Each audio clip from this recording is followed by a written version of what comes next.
প্রিয় দর্শক, চট্টগ্রাম শহরে দেখতে পাচ্ছেন আপনারা, গাড়ির গতিগুলো দেখে বুঝতে পারছেন যে পানি যে অবস্থা বৃষ্টি হওয়ার কারণে।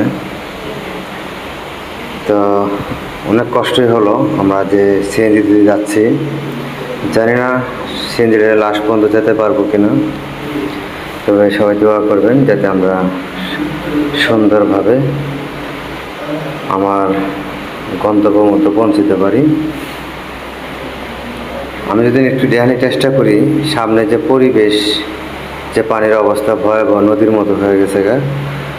কী করবো, সিএনজিয়াল আমার বন্ধু মানুষ, সে মানবিক দেখায় আমার সাথে আমাকে নিয়ে আসলো না, আর এই রুটে আসতো না। অনেক কষ্ট হয়েছে তারও। তো আমার বন্ধুকে অসংখ্য ধন্যবাদ আমাকে সুন্দরভাবে পৌঁছে দেওয়ার জন্য। আসলে আমি ঝড়ের মুখে পড়ছিলাম, আর এর কিছুক্ষণ পরেই